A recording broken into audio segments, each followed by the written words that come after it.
My name is Frances Farrell. I am 32 years old, and 2 hours ago I signed a piece of paper that will cost my father everything he built. He does not know yet. Right now he is inside that house, straightening his tie, rehearsing a speech he wrote on a yellow legal pad. 25 family members are waiting at a long table with the good china and candles that Diane picked out. My dad has an announcement tonight, a framed certificate, a declaration. Happy tears. I already know what he is going to say. I know because I found it on his desk 4 days ago. And what he wrote, about the daughter he always deserved, is the reason I drove to a lawyer's office this afternoon and put my name on 3 documents that will change this family forever. But here is what none of them know. The speech is not the worst part. What comes after the speech, what arrives in a white envelope 9 days from now, is something my father cannot undo, and he will have 90 days to figure out how. Welcome back to Calm Drama Stories, the place where family secrets unfold and quiet decisions change everything. If you are new here, drop a comment and be sure to subscribe so you never miss a story. Now, let us get into it. When I was 8 years old, my father drove me to a construction site on Route 9 in his pickup truck. It was a Saturday morning, early enough that the dew was still on the grass. He lifted me onto a stack of plywood and pointed at a steel beam running across the ceiling of a half-finished house. You see that beam, Franny? That is what holds everything up. Without it, the whole thing falls. That is what you are going to be someday. I believed him. I believed everything he said back then. My father is Rick Farrell, owner of Farrell & Sons Construction. He started as a laborer at 19, took over the company from his father Harold at 31, and built it into the biggest residential contractor in Ridgewood County. My mother died when I was 7, ovarian cancer. She was 34. After she was gone, it was just me and my father and my grandfather Harold, who smelled like cedar shavings and kept butterscotch in his desk drawer. Harold was the one who held things together. He ran the books, negotiated the contracts, trained the crews. My father swung the hammer. Harold built the structure. Every Sunday after church, Harold would take me to his study. The desk was solid cedar, hand-built, with a brass lamp and a glass paperweight shaped like a bear. He would sit me on his lap and let me stamp invoices with the company seal. "Don't ever let anyone make you feel small in your own family," he told me once. I was 9. I did not understand it then. That was before Diane. My father met Diane Mitchell when I was 18, 2 weeks before I left for college. She was a receptionist at the dentist's office on Oak Street. She had a daughter named Megan from her first marriage. Megan was 8. Diane was warm, attentive.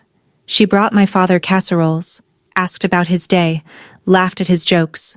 She made him feel seen in a way he had not felt since my mother died. I understood that. I did not blame him for it. But Diane's warmth had a radius.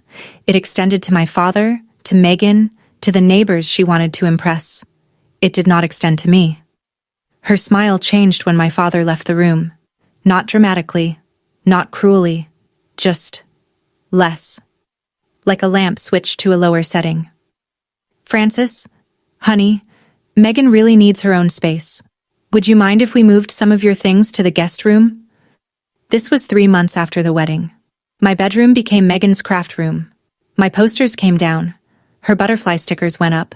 The family photo on the mantel changed next. The one from my parents' wedding was replaced by a new one. Rick, Diane, Megan, and me at the county fair. Except I was standing on the far right, half a step behind everyone else. By Christmas that year, my face was 3 inches from the edge of the frame. By the next Christmas, there was a new frame entirely, a professional portrait. Rick, Diane, and Megan in matching blue sweaters. I was at college when they took it. Nobody told me. I found out when I came home for break and saw it hanging above the fireplace. I wanted to be a structural engineer. I had wanted it since that morning on Route 9 when my father pointed at the steel beam and told me I would be the thing that holds everything up. When I asked my father to help pay for college, he sat at the kitchen table and rubbed the back of his neck. "Engineering? Franny, that is a tough field. Expensive too. Diane thinks maybe you should consider teaching. Steady hours. Good benefits. I looked at him. Diane thinks? We both think. I applied for every scholarship I could find. I worked nights at a copy center. I graduated with a degree in structural engineering from state, $37,000 in student loans, and $0 from my father. He came to my graduation. He sat in the 5th row with Diane and Megan. Megan played a game on Diane's phone the entire ceremony. After it was over, my father hugged me and said, "Proud of you, Franny. Knew you would figure it out." He left before the reception. Diane had dinner reservations. The phone calls got shorter after that. I would call on Sunday afternoons, and he would talk for 6 or 7 minutes before Diane reminded him about something, a show they were watching, an errand they needed to run. Every semester, the phone calls got shorter. Every holiday, the excuses got longer. "Oh, Franny, we thought you were staying at school this Thanksgiving. Megan has a recital on Christmas Eve, so we are doing dinner early this year. Did I not tell you?" He always forgot to tell me, or someone made sure he forgot. My grandfather Harold died on a Tuesday in March. He was 79. Heart attack at the cedar desk in his study. They found him with his reading glasses still on and a half-finished cup of coffee next to the brass lamp. The funeral was held at First Baptist on Elm Street. 200 people came. Harold was the kind of man who remembered your kid's name and asked about your dog. The whole town showed up.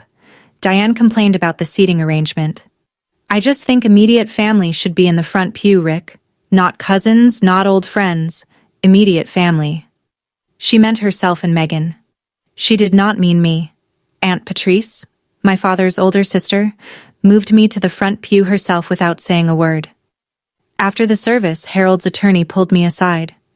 His name was Martin Cope, a quiet man in a brown suit who had represented Harold for 30 years. "Your grandfather left something for you, Francis. 40% of Farrell and Sons Construction, held in a trust." I stared at him. "The trust vests when you turn 30. Until then, the shares are locked. Your father knows the trust exists, but not the specifics." Martin handed me a sealed envelope. Inside was a single sheet of paper in Harold's handwriting. "Your father is a good man with a weak spine. This 40% is your seat at the table. Don't give it up for anyone." I was 24. I had 6 years before any of it mattered. I folded the letter, put it in my coat pocket, and walked past Harold's study on the way out. The cedar desk was still there. The brass lamp was still on. On my 30th birthday, I drove to Martin Cope's office and signed the paperwork that made the trust official. 40% of Farrell and Sons Construction was now mine. Not on paper in a drawer. Mine in the state registry, the tax filings, the LLC operating agreement. Martin walked me through the agreement. It was 43 pages long, drafted by Harold and an attorney named Judith Greenwald in 1999. Harold had paid Judith separately. My father had signed the agreement without reading past page 4. Clause 7.3, Martin said, tapping the page. "This is the one your grandfather wanted you to know about." I read it twice. Voluntary relinquishment by any member triggers mandatory buyback at independently appraised fair market value. Remaining members must complete buyback within 90 calendar days or forfeit operational control to a court-appointed trustee. Martin leaned back. "Your grandfather wrote that clause specifically to protect you. If you ever chose to leave the company, they would have to pay you fair value for your shares. They cannot simply absorb them." "And if they cannot pay?" "Then the LLC restructures under court supervision. Your father would lose day-to-day control." I sat with that for a long time. The office was quiet.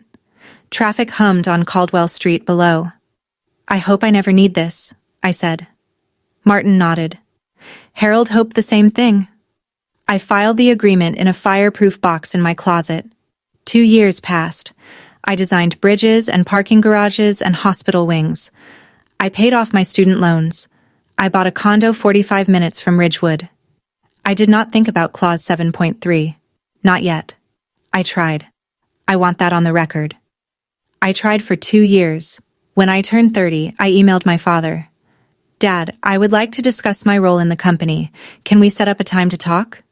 He replied 4 days later. "Sure, Franny, let's talk soon." Soon never came. I called Diane and proposed a family dinner. Rick has been so stressed lately, she said.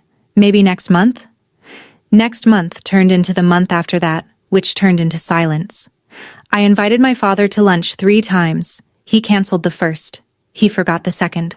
The third time, he showed up 20 minutes late, ate half a sandwich, and left when Diane texted that Megan needed a ride. 14 minutes. That was our longest conversation in 2 years. I sent a formal letter. Not legal, just clear. I outlined my position in the company. I asked for quarterly meetings. I asked to be included in financial reviews. I sent it by email and by certified mail. My father forwarded the email to Diane. I know this because Diane called me the next day. Francis, why are you creating drama? Can't you see your father is happy? He doesn't need this stress. If you want to be part of the family, just show up and be pleasant. I am trying to show up, Diane. Nobody answers the door. She hung up. 14 emails, 3 voicemails, 2 certified letters, 0 responses, 0 meetings, 0 acknowledgement that I owned 40% of a company that paid my father's mortgage, funded Megan's car, and kept the lights on at 27 job sites across Ridgewood County. The text came on a Wednesday. From my father, which was unusual. He normally communicated through Diane. Father's Day dinner, Sunday the 15th, 6 p.m. Be there. The whole family. Dad. I read it 3 times. My father had not personally invited me to anything in over a year. I called Aunt Patrice. He is planning something, Patrice said. Diane has been organizing for weeks. New tablecloth, candles, the good silverware. She even hired a photographer. A photographer? For a Father's Day dinner? Honey, I do not know what they are planning, but it is not just dinner. I hung up, sat on my couch, looked at the fireproof box in my closet. I had a feeling, not proof, not certainty. Just a slow, heavy feeling in my chest like the moment before a beam test when you know the load is too much, but you have not heard the crack yet. I called Martin Cope. Martin, if I ever decide to exercise Clause 7.3, the voluntary relinquishment, how fast can you prepare the paperwork? There was a pause. I can have everything drafted, reviewed, and ready for signature by Thursday. Thursday of this week? Thursday of this week. I looked at the calendar on my kitchen wall. Today was Wednesday. The dinner was Sunday. Thursday was tomorrow. Draft it, I said. I am not saying I will sign. I just want it ready. Understood. I will have it on my desk by noon. I hung up, took a shower, made dinner, sat at my small table and ate pasta alone, the way I had eaten dinner alone most nights for the past 14 years. Thursday works, I thought. Thursday works. Thursday came. Martin's paperwork sat in a manila folder on his desk. I did not sign it. Not yet. Friday, I drove to my father's house. Aunt Patrice had asked for help setting up decorations, and Diane insisted that the whole family pitch in. I took that to mean she needed someone to carry folding chairs from the garage.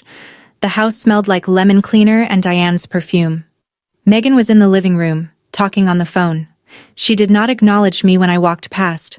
In the dining room, I saw the table already set for 25, name cards at every seat. I looked for mine. It was at the far end, between a cousin I had not spoken to in 3 years and an empty chair. My father's seat was at the head. Megan's card was to his right, Diane's to his left. I carried the chairs. I hung the banner. I said nothing. Then I walked past the kitchen counter and saw it. A new picture frame, gold-edged, ornate, the kind you would use for something you wanted people to notice. It was empty, but a small white card inside read, Certificate of Adoption, State of North Carolina. Next to it, I heard Megan's voice from the other room. She was laughing. I know, I am so excited, it is going to be official. On the counter behind the frame was an envelope from the county courthouse. The return address said, In the matter of adult adoption, petition filed. I set the last folding chair against the wall. I picked up my keys. I drove 45 minutes home without turning on the radio. Saturday morning, I stopped by Aunt Patrice's house. She lives in a yellow ranch on Birch Lane, 4 blocks from my father. She has lived there since before I was born. We sat at her kitchen table with coffee. She pushed a plate of cinnamon rolls toward me and said, "Francis, I need to show you something." She went to the hallway and came back with a photograph. It was a new family portrait. Rick, Diane, and Megan, taken at a studio, professional lighting, matching outfits. The same photo now hanging in my father's living room. I was not in it. When was this taken? March, I think. Diane posted it on Facebook. I looked at the photo for a long time. 3 people. A family unit. Complete. No gap. No empty space where a 4th person should have been. I asked your father about it, Patrice said. She stirred her coffee. He said you preferred not to be in photos. I never said that. I know you did not. We sat in silence. The clock above the stove ticked. Outside, a lawnmower droned. Patrice reached across the table and put her hand on mine. Honey, what are you going to do? I do not know yet. That was not entirely true. Martin's paperwork was sitting in a folder on his desk. The pen was waiting. The notary was booked. But I wanted to be wrong. I wanted to walk into that dinner and have my father look at me, really look at me, and say something that meant he still knew I existed. I am going to go to the dinner, I said, and I am going to see what happens. Patrice squeezed my hand. She did not let go for a long time. 2 weeks before Father's Day, Cousin Nathan hosted a barbecue at his place on Sycamore Court. Burgers, horseshoes, kids running through a sprinkler. Normal stuff. I arrived late, parked behind Nathan's truck and walked around the side of the house to the backyard. The gate was open. I could hear music and voices. Megan was standing near the grill with 3 of our cousins. She was holding a soda can, talking fast, the way she does when she is excited about something. I was maybe 10 feet away, close enough to hear every word. It is going to be official, Megan said. Dad is adopting me, like, legally. Diane already filed the papers. Cousin Claire said something I could not hear. Megan shrugged. I mean, Francis? She was never really part of this family anyway. She barely comes around. She doesn't even work for the business. I stopped walking. Megan looked up, saw me. She did not flinch. She did not apologize. She held my eyes for 2 full seconds and then shrugged again. I mean, it is true though. Cousin Nathan coughed. Claire looked at the ground. Nobody spoke. I set my paper plate on the edge of the picnic table. I had not put anything on it yet. I turned and walked back to my car. Megan did not call after me. Nobody did, for about 30 seconds. Then I heard Nathan say, Megan, that was out of line. And Megan say, what? She knows it is true. I sat in my car, hands on the steering wheel at 10 and 2. The engine was off. She was never really part of this family anyway. I drove home. I called Martin. What time can I come in on Friday? The following Tuesday, I went to my father's office at the Farrell and Sons compound on Industrial Drive. I had quarterly paperwork to drop off, tax documents that needed his signature as majority operator. I had been doing this twice a year since Harold died. It was the only reason I ever went to the office. The front desk was empty. Joanne, the receptionist, was on lunch. I walked down the hall to my father's office. The door was open. On his desk, next to a coffee mug and a stack of invoices, sat the framed certificate. Gold frame. Elegant calligraphy on cream paper. Certificate of Adoption, State of North Carolina. Megan's full name, my father's full name, a line for the judge, a line for my father's signature. Megan had already signed. Next to the certificate was a yellow legal pad, my father's handwriting, a draft of a speech. I should not have read it, but I did. Family means everything to me, and today, on this Father's Day, I want to tell all of you that I am finally making it official.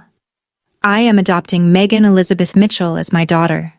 She has brought light into my life, purpose into my home, and joy into every single day. I finally have the daughter I always deserved. I read it twice. I counted the words. 47 words in the speech. Megan's name appeared twice. Mine appeared 0 times.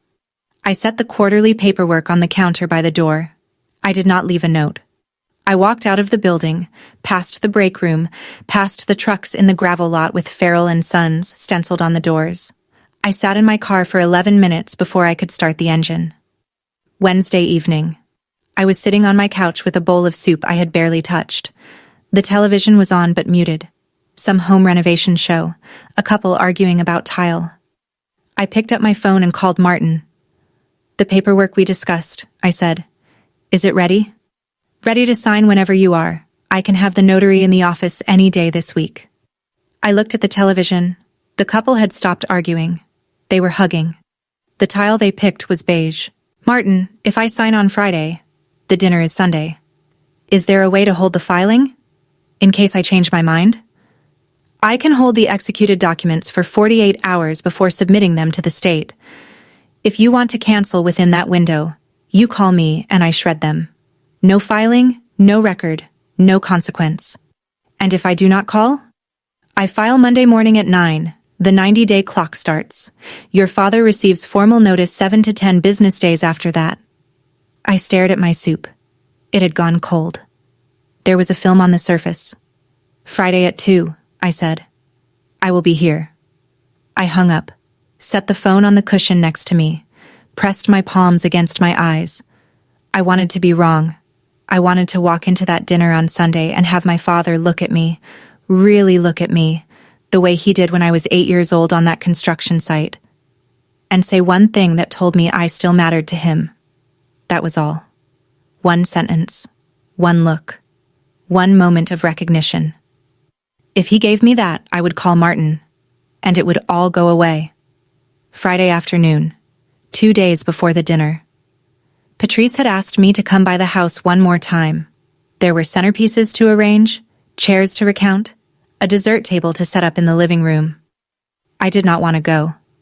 But Patrice asked, and Patrice was the one person in that house who still looked at me like I was a whole person. Diane was in the backyard, directing 2 of Megan's friends who were hanging string lights. My father was at the office. Megan was upstairs getting ready for something. I was alone in the kitchen, arranging napkins into fans the way Diane had demonstrated earlier. Her phone was on the counter, face up, plugged into a charger. It buzzed. The screen lit up. I was not trying to look, but I saw the notification, a group chat. The name at the top was Farrell Family, 3 participants, Rick, Diane, Megan. I was not in the group. The message on screen was from Diane, sent 40 minutes earlier. After Sunday, we reclassify her shares as dormant, talk to the accountant Monday.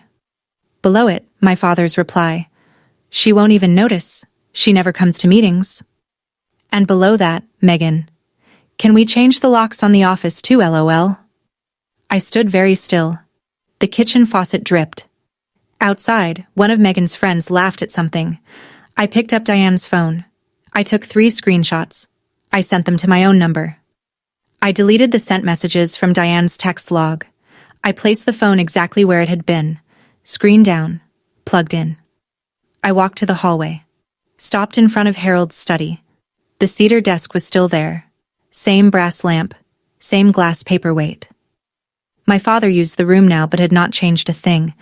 I put my hand on the desk. The wood was warm from the afternoon sun through the window. 6 years of trust, 14 years of patience. And they were planning to erase me from the ledger the same week they erased me from the family. I took my hand off the desk. I drove to Martin's office. I signed the papers. If you have ever sat at a family table and realized that nobody was going to fight for your seat, that the empty chair was already filled before you even left, then you know exactly what this moment feels like. Drop a comment. Tell me your story. And if this one is hitting close, stay with me, because what happens on Sunday is something none of them are ready for.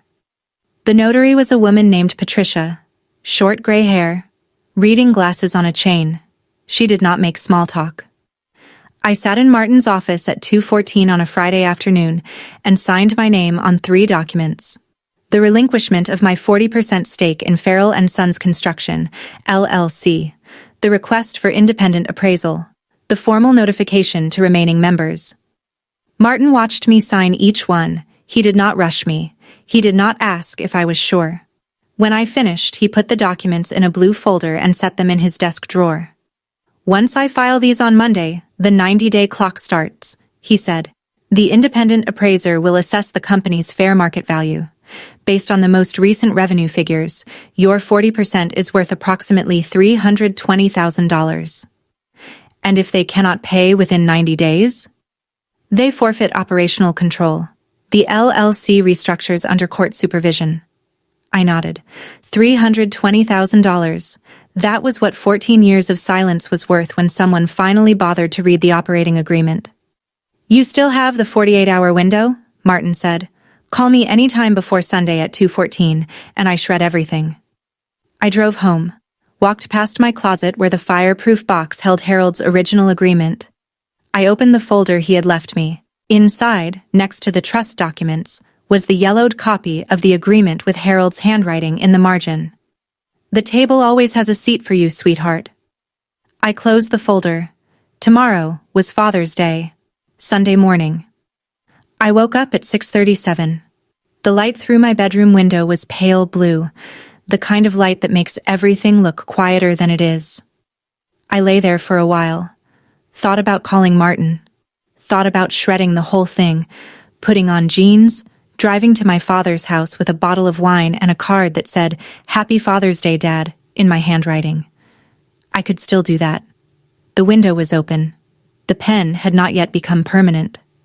I got up, showered, stood in front of my closet for 11 minutes. I chose a blue dress, navy, simple, with a belt. Harold's favorite color was navy blue. He wore a navy tie to church every Sunday. I put on the earrings my mother used to wear. Small gold hoops with a tiny sapphire. They had been in a velvet box on her dresser when she died. Aunt Patrice saved them for me. I called Patrice. "I will be there." "You do not have to go, honey." "I know." I looked at my phone. Martin's number was in my recent calls. 48-hour window. I could still stop it.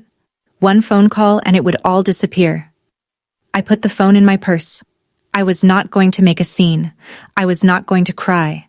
I was not going to stand up and deliver a speech about betrayal or injustice, or 14 years of being erased one photo at a time. I was going to sit down, eat dinner, and watch my father make his choice in front of 25 people who shared his last name. And then I was going to go home. Whatever happened after that was arithmetic. I pulled into the driveway at 5:52. Cars were already parked along both sides of Maple Lane.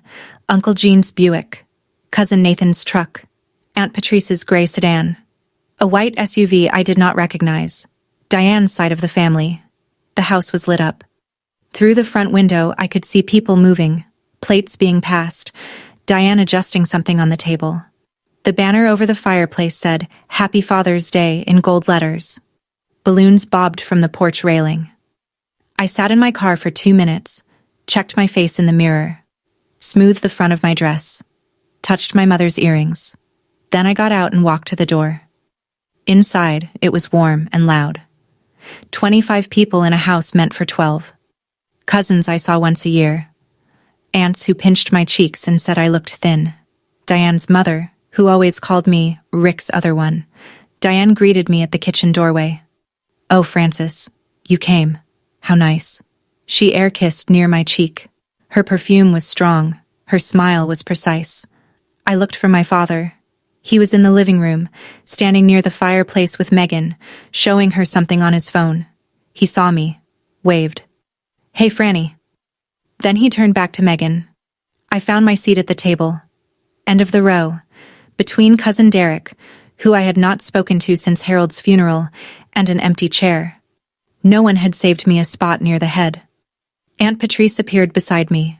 She sat down, squeezed my hand under the table, and said nothing. At 7:15, my father tapped his wine glass with a fork. The room went quiet. Diane stood first. She walked to the light switch and dimmed the overheads. The candles on the table caught, throwing soft shadows on the walls. It looked choreographed, because it was. Everyone, Rick has something very special he would like to share tonight. Her voice carried that practiced warmth, the kind that sounds like love if you are not listening closely. She turned to Megan and whispered, "Ready, sweetheart?" Megan nodded. She was smiling. Her eyes were bright. I looked past my father and saw it. Behind his chair, propped on a small wooden easel, was the gold-framed certificate, the same one I had seen on his desk 4 days earlier. Certificate of Adoption, State of North Carolina. The calligraphy caught the candlelight. Next to the easel stood a woman I did not recognize, Diane's friend, the photographer. She had a camera with a long lens and she was already lifting it into position. A planned moment. A staged reveal. Not a dinner. A production. Diane caught me looking at the easel. Our eyes met across the table. She smiled. It was not her polite smile, or her nervous smile, or her public smile. It was a different smile. The smile of someone who has already won and wants you to know it. Patrice leaned toward me. "What is happening, Francis?" I picked up my water glass, took a sip, set it down. "You will see." My father stood at the head of the table. He held his wine glass in one hand and straightened his collar with the other. He cleared his throat. 25 people turned to face him. I folded my hands in my lap. My heart was beating fast. My hands were perfectly still. My father began the way he begins everything, with confidence he has not earned. "Family," he said, lifting his glass. "Family means everything to me." He paused for effect. Diane nodded encouragingly. Megan clasped her hands together. "When I lost my first wife, God rest her soul, I thought I would never find happiness again. Then Diane came into my life, and everything changed." He looked at Diane. She pressed a hand to her chest. "And Megan, my little Megan. From the moment you walked into this house, you brought light. You brought purpose. You brought joy into every single day." Megan wiped her eyes. Several aunts reached for napkins. He talked for 4 minutes. I counted. He talked about Diane's cooking. He talked about Megan's laugh. He talked about what it means to build a family from the ground up. He said Megan's name 11 times. He did not say mine once. Not a passing mention. Not a, "both my daughters," or "my kids," or even "all of you." He spoke as though I did not exist in the room or in his life, as though the 8-year-old girl on the plywood stack had been a draft he later deleted. I watched him. I watched his face, his gestures, the way he leaned toward Megan like a plant leaning toward light. I watched the room. Some people were smiling, some were crying. 2 of my cousins glanced at me with expressions that fell somewhere between pity and discomfort. I did not move. I did not react. I kept my hands folded in my lap and I watched. Aunt Patrice was rigid beside me. I could feel the tension in her arm. My father set down his wine glass, reached behind his chair. He lifted the frame certificate from the easel and held it in front of him with both hands. The gold frame glinted in the candlelight. The photographer raised her camera. "Today," my father said, "I want to make something official." He turned to Megan. "Megan Elizabeth Mitchell, I am legally adopting you as my daughter." The room erupted. Diane burst into tears. Megan threw her arms around my father. Cousins gasped, then clapped. Diane's mother shouted, "Praise the Lord!" The photographer fired off a dozen shots. Flash, flash, flash. My father held Megan at arm's length. He looked at the room. His chin was trembling and his eyes were wet. I finally have the daughter I always deserved. Applause, hugs, glasses raised. Diane dabbed her eyes with a cloth napkin and mouthed, "I love you," to Rick across the table. Megan was laughing and crying at the same time. 2 of Diane's sisters stood up to embrace her. I sat at the end of the table. Nobody looked at me, not because they were cruel, but because, in that moment, I did not factor into the story my father was telling. I was not a character. I was not even a footnote. I was the empty chair between Cousin Derek and the wall. Aunt Patrice grabbed my forearm. Her grip was tight. "Francis."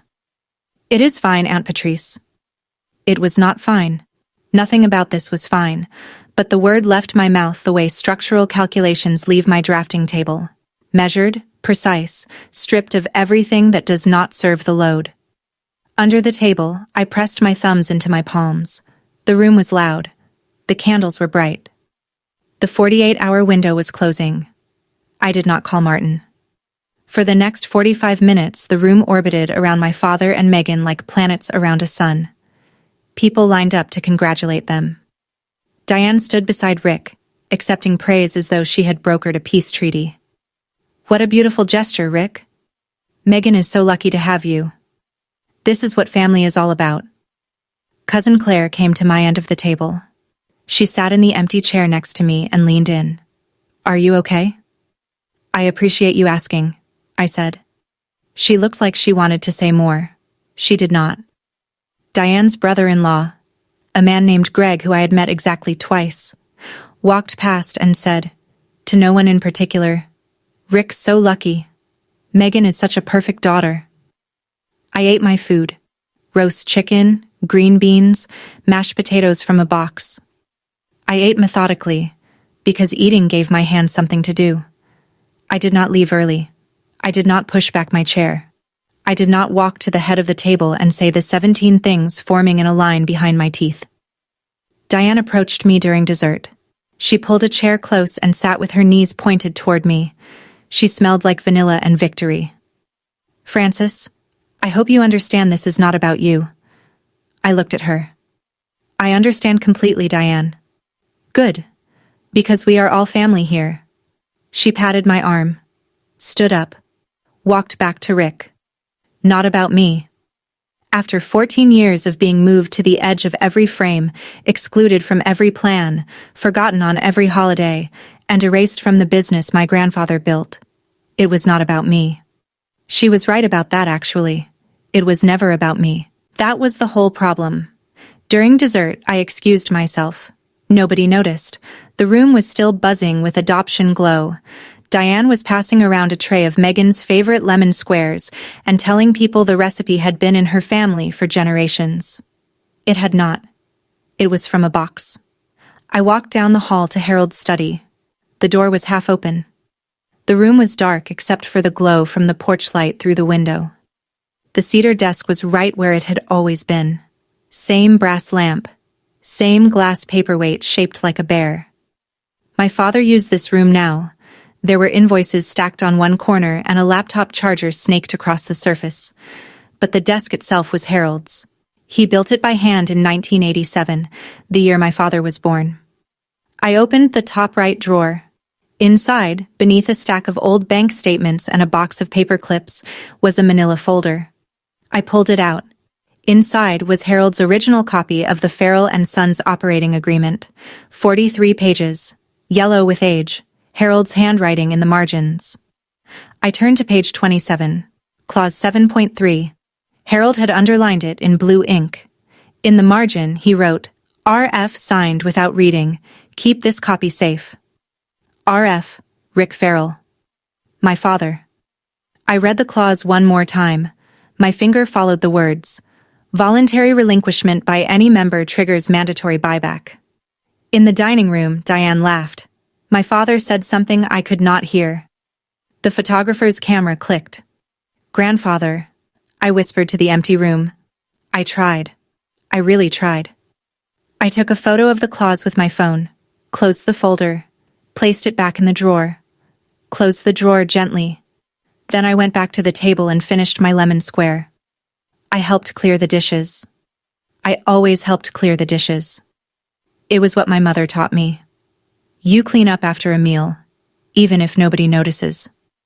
I stacked plates by the sink, wiped down the counter, wrapped the leftover chicken in foil. Diane did not thank me. She was in the living room, helping Rick hang the framed adoption certificate on the mantel, in the exact spot where my college graduation photo used to hang. I watched from the kitchen doorway. Diane held a nail. Rick tapped it in with a small hammer. They stepped back, admired it. Megan took a photo with her phone. The certificate looked like it had always been there, as though the wall had been waiting for it. I dried my hands on a dish towel and found Aunt Patrice in the hallway. "I am leaving," I said. She pulled me into a hug. Tight. The kind where you feel the other person's heartbeat. "What are you going to do?" she asked. What I should have done 2 years ago. She did not ask what that meant. I think she already knew. I walked to the living room.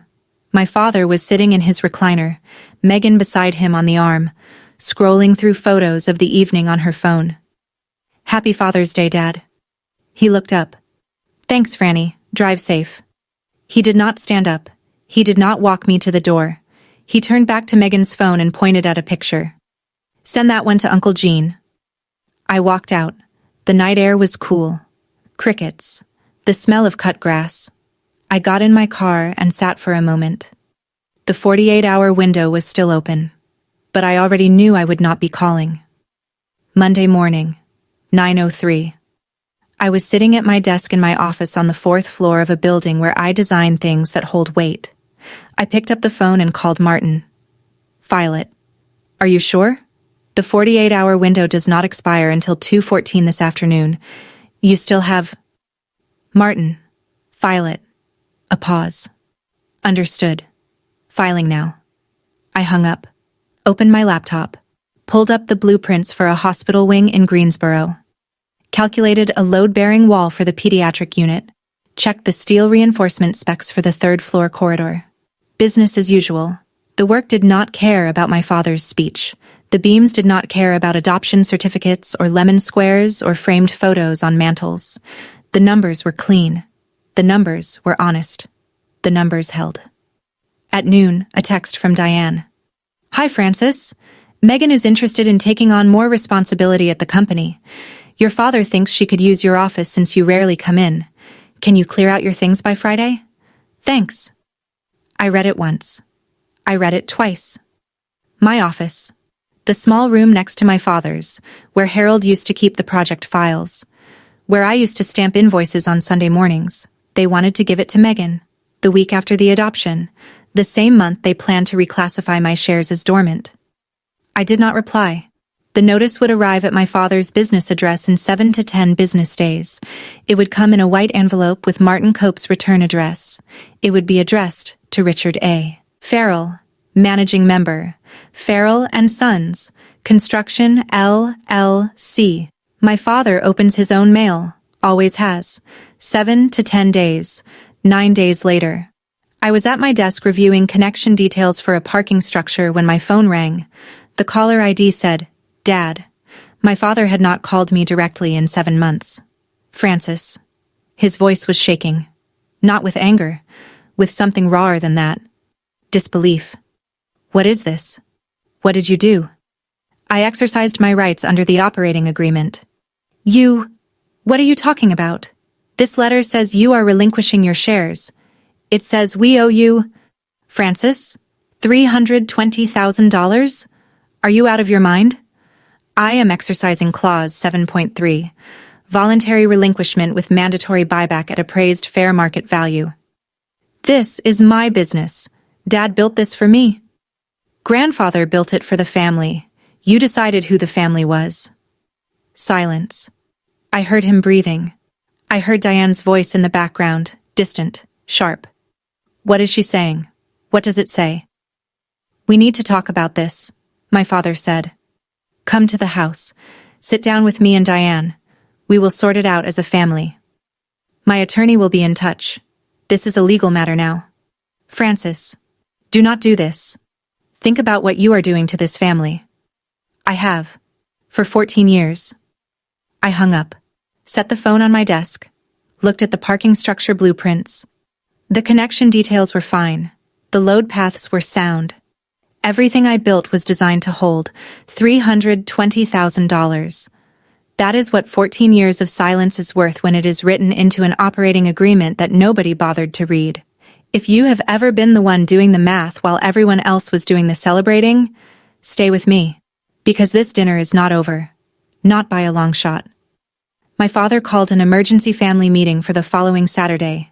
Same house, same dining room, same table where 9 days earlier he had stood up and told 25 people that Megan was the daughter he always deserved. This time there were 7 people. My father, Diane, Megan, Aunt Patrice, Uncle Gene, my attorney Carla Voss, and me. I arrived at 2 p.m. Carla was already there, sitting in her car. She wore a gray suit. She carried one folder.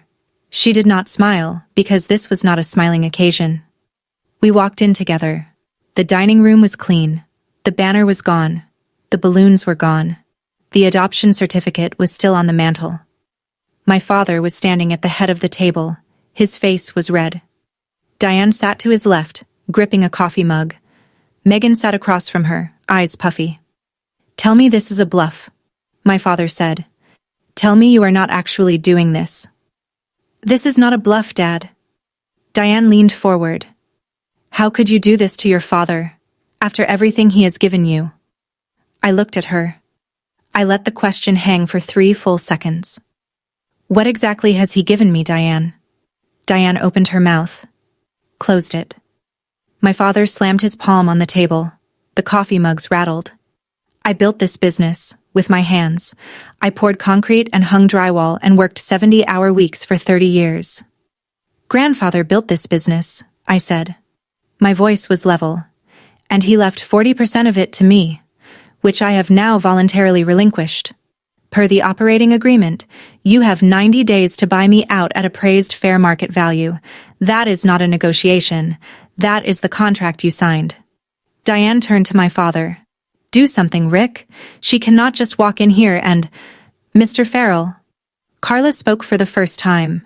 She opened her folder.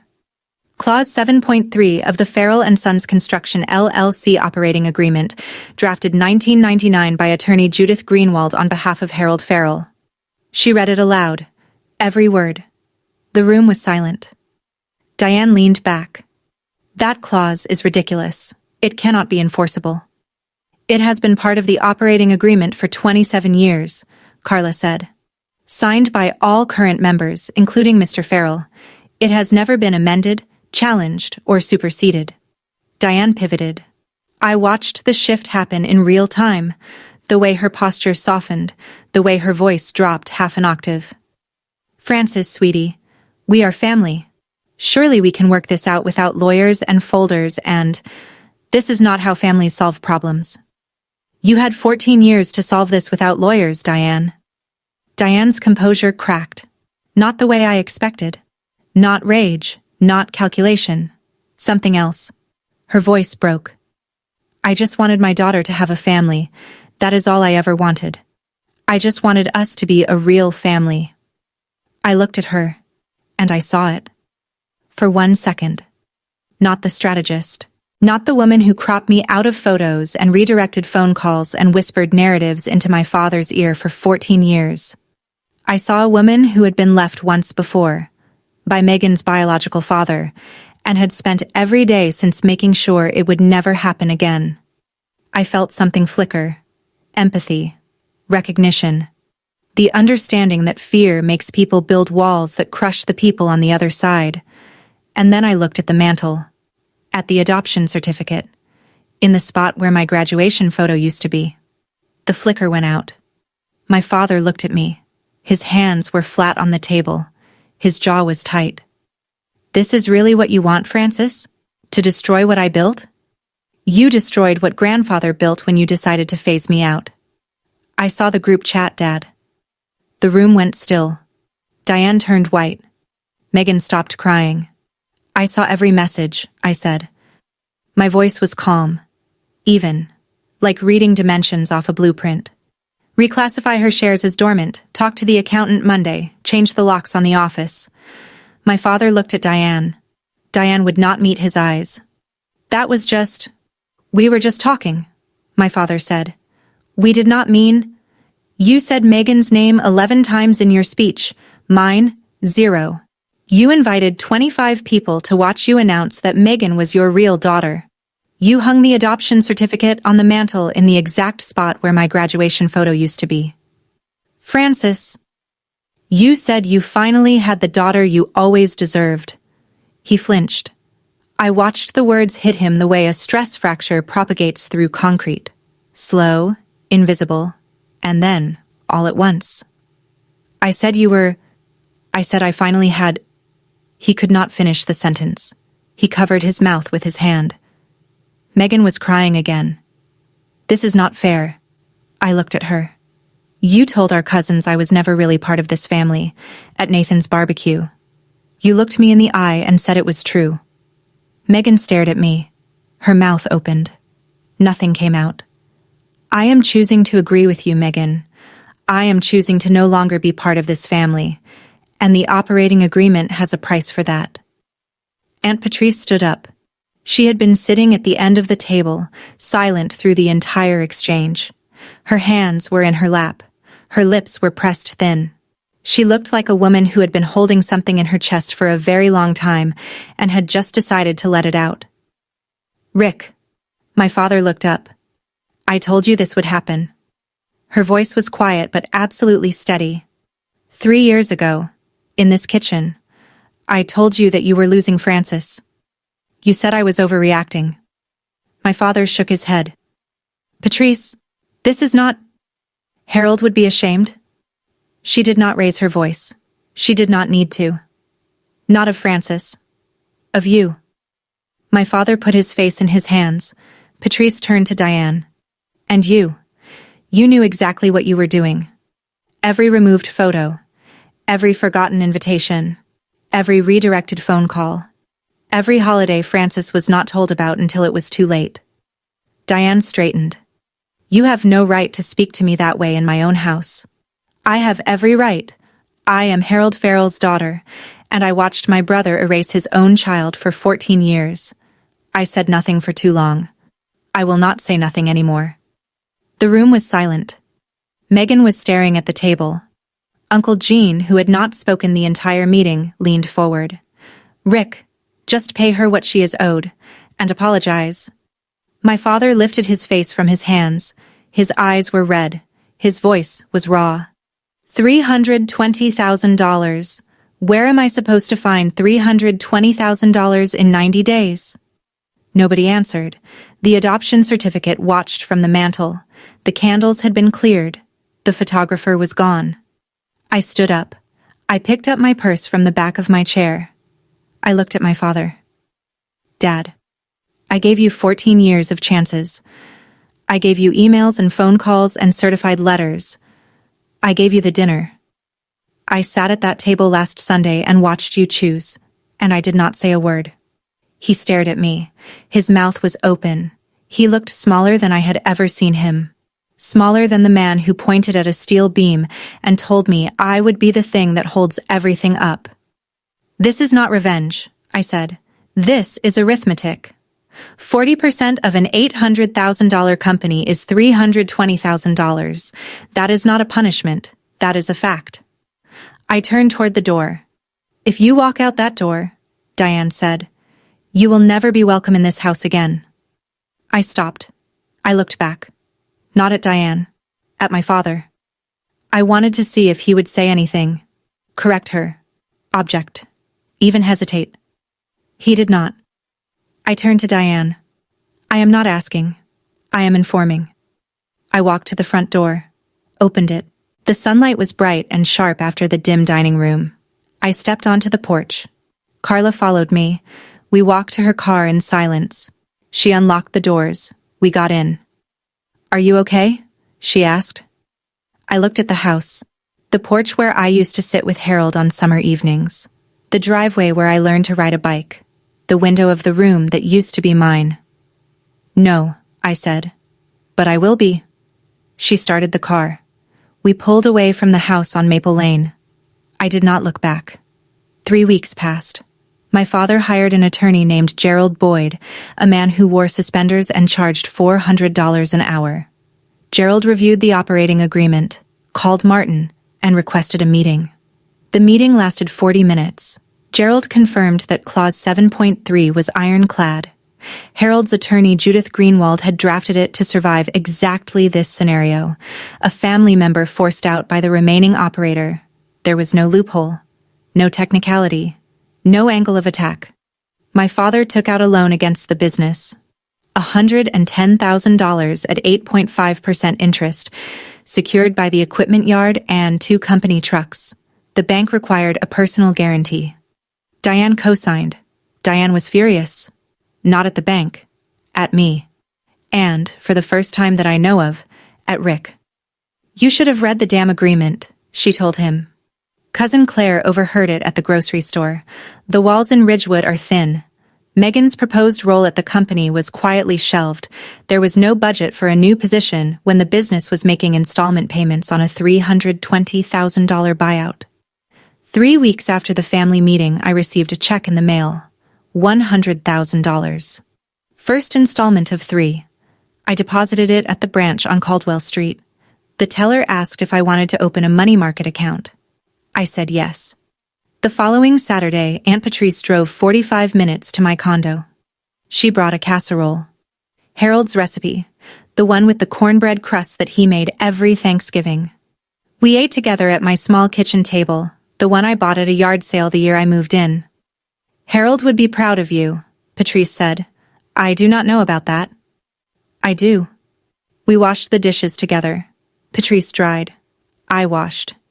We did not talk about Rick or Diane or Megan or the certificate still hanging on the mantel at the house on Maple Lane. Cousin Nathan called me that week. Your dad has been telling everyone you robbed him. He is welcome to tell people whatever he needs to. Nathan paused. For what it is worth, most of us know the truth. Thank you, Nathan. I hung up, went back to my blueprints. The hospital wing in Greensboro was ahead of schedule. I did not win. There is no winning when your father looks at you and chooses someone else. There is no winning when the man who taught you what a beam does is the same man who removes you from the frame. But I learned something Harold tried to tell me a long time ago, sitting at that cedar desk with sawdust on his sleeves. Your seat at the table is not a gift anyone can take from you. It is something you build with your own hands. And sometimes, the bravest thing you can do is stand up from a table where your plate was never set. That is my story. 14 years of patience. One operating agreement nobody read. And a Father's Day dinner that changed everything. If this story reminded you to know your worth, share it with someone who needs to hear it. Subscribe, drop a comment, and I will